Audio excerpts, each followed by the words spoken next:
সবুজ গাছের ফাঁকে ফাঁকে শোভা পাচ্ছে টকটকে লাল ড্রাগন ফল। সুস্বাদু আর পুষ্টিকর এই ফল দূর থেকে যেন হাতছানি দিয়ে ডাকে। অনেক অনেক ফলের মধ্যে লাভজনক হওয়ার কারণে এখন তরুণদের আগ্রহ সবচেয়ে বেশি ড্রাগন চাষে। চাষের খরচ কম, লাভ বেশি। এমন কারণেই গত 10 বছরে খুলনা যশোর অঞ্চলে ড্রাগনের আবাদ বেড়েছে 5 গুণেরও বেশি। যশোরের কেশবপুরের বিদেশ ফেরত যুবক আয়ুব হোসেনও এমনই একজন সফল উদ্যোক্তা। 2004 থেকে 2013 সাল পর্যন্ত দুবাইতে ছিলেন তিনি। দেশে ফিরে শখের বশে ড্রাগন চাষ শুরু করলেও এখন তার প্রধান আয়ের উৎস এই চাষ। প্রথমে 59% জমিতে 4500 চারা রোপণ করেন আয়ুব। সারি সারি পিলারে 4 কোণে চারা আর মাঝখানে বাঁশের মাচায় আরও 2টি চারা, এভাবেই সাজানো পুরো বাগান। পরে লাভজনক হওয়ায় গত বছর তিনি আরও 43% জমিতে 3500 চারা রোপণ করেছেন। বছরে 10 থেকে 12 বার ড্রাগন বিক্রি হয়। এতে তার টোটাল আয় হয় 6 থেকে 7 লাখ টাকা, আর সব খরচ বাদ দিয়ে 2 থেকে 3 লাখ টাকা আয় থাকে। 59% জমি প্রথম শুরু করি, এখান থেকে আমি আরো 43% বৃদ্ধি করছি। পরবর্তী বছর 103%। 7,500 চারা রয়েছে এখানে। প্রত্যেকটা গাছের থেকে যদি 4-5টা করে ফল পাই, তো এর 3টা ফলে 2টা ফলে 1 কেজি হয়।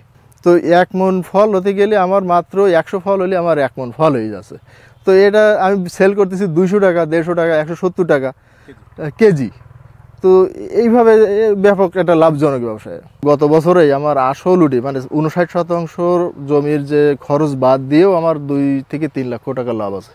আয়ুব হোসেন নিজেই জানাচ্ছেন কিভাবে মাটিতে ড্রাগন চাষ শুরু করতে হবে। খরচ প্রথম ইনভেস্ট, এটাই হচ্ছে মেইন খরচ। তারপরে জোন দেওয়া, কিছু জৈব সার দেওয়া, আগাছা পরিষ্কার করা, এই ছাড়া আর তেমন কোনো খরচ। কীটনাশক কোনো ব্যবহারই হয় না।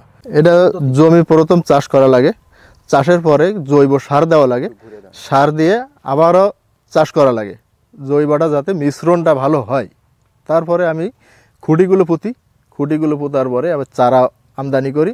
চারাগুলো আমদানি করার পরে আমি কিছু কৃষক জোন নিয়ে ওগুলো গোড়া থেকে পিলারে 4টা করে চারা দিয়েছিলাম, আর চটায় 2টা করে চারা রয়েছিলাম।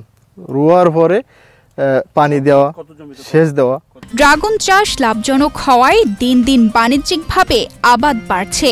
তরুণদের আগ্রহ এখন অনেক বেশি বলে জানান কৃষি কর্মকর্তা। এখানে ড্রাগন চাষ আজ থেকে ধরেন 2 বছর আগে আমার এখানে কোনো ড্রাগন ছিল না।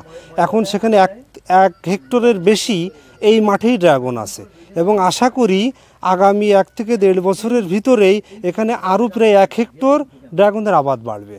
চাষিদের ভিতরে আগ্রহ খুবই ভালো, কারণ এটার দাম ভালো। আমরা যদি চাষিদেরকে নিশ্চয়তা দিতে পারি এটা টনিক ব্যবহার করা নেই, তাহলে এটার বাজারে মার্কেট ভালো। শুধু কৃষি বিভাগ নয়, স্থানীয় চাষিরাও বলছেন আয়ুবের সফলতা দেখে তারাও ড্রাগন বাগান করতে উৎসাহ পেয়েছেন। লাল ড্রাগনের হাসিতে এখন বদলে গেছে বহু তরুণের জীবন।